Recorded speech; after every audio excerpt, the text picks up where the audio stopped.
Who doesn't like to get high? Can be the first to throw a joint at me. Alcohol, psychotropic substances, and hallucinogens are not the motto of my election campaign, but what some animal species enjoy. And today's video is about them. Dolphins, cats, dogs, all of them, sooner or later, will end up in rehab because they know how to get high no worse than people.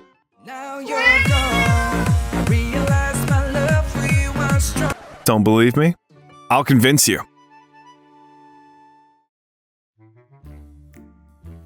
The desire to eat something that changes reality appeared long before the first McDonald's was opened. And this desire first appeared not in humans, but in animals. Some animal species live from one dose to another. For example, dolphins, they are known for their intelligence, grace, and beauty, as well as sexual perversion, cruelty, and substance addiction. These beautiful creatures find the poor pufferfish, surround it with a crowd, and try to anger it. They push it, bite it, say that its parents don't love it.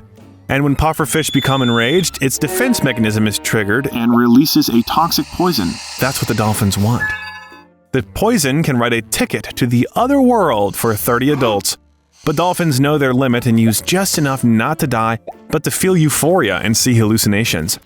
After the use, the dolphins become relaxed and calm, staring at the stones and algae for a long time. By the way, some types of freshwater fish can also develop addiction if water from sewers is regularly poured into the river. This is a fairly common problem, and in some rivers, the content of blue crystals from the TV series Breaking Bad can reach several micrograms per liter of water. If you think that only wild animals can become addicted and your pets can't, then you are wrong. Our cats and dogs tend to get high, albeit in different ways. If you have a cat, you probably noticed its craving for valerian or catnip. Compared to pufferfish, peppermint is a safe toy, but it sends cats into a trance. The effect manifests itself in different ways, but after mint, cats lick and eat plants, roll on the floor, and purr loudly, just like some people after 8 glasses of beer. Unlike beer, it is completely safe, and mint is not addictive. There's an interesting plant called Banisteriopsis caapi, and you owe me a like for being able to pronounce it. Once again, Banisteriopsis caapi. Well, the shamans of South America used this plant to prepare a hallucinogenic cocktail, but jaguars thought of it much earlier.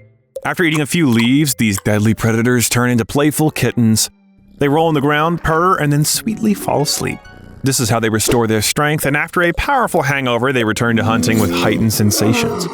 There's also an opinion that service dogs that search for prohibited substances also suffer from addiction. That is because from their childhood, they're taught to smell things that are forbidden to humans, and then they suffer from withdrawal syndrome. In fact, this is a myth because during dog training, dog trainers use harmless imitators with the same smell. Apparently, this is how addicted dogs make excuses.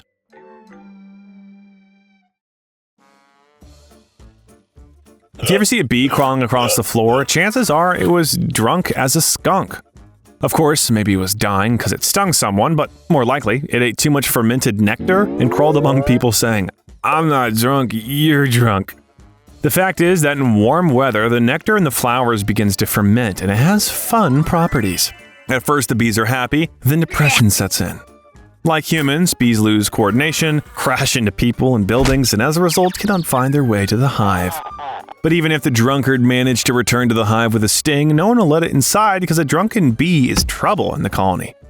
The guard bees guarding the entrance will chase away a drunken bee, or in the worst case scenario, tear off its wings and legs and leave it to die at the entrance. All for the family's sake, as the fermented nectar can destroy an entire colony. But alcoholism is characteristic not only of bees, but also of birds. The reason is the same: fermented berries and fruits. But if the bees do it unintentionally, then the birds understand very well that it's quite cool and stylish, so they get hammered. Drunk birds like you and me become inadequate. They get into accidents, crash into the windows of houses, and freeze to death in snow. In many countries, there are even special shelters where you can bring a drunk bird. There, it'll be warmed up, fed, given water, and then released into the world. But every Friday, the bird will return again. In general, alcoholism is a common phenomenon among animals. All of them get wasted. Birds, flies, hedgehogs, rats, and even elephants. When marula, a sweet fruit that looks like a melon, ripens in Africa, a real celebration begins in the savannah, especially when the fruit starts to ferment. During this period, thousands of elephants can roam the savannah for weeks in search of fruit and moonshine. At the same time, these usually peaceful creatures turn into hooligans and real maniacs. They attack people, crash into houses, and overturn cars.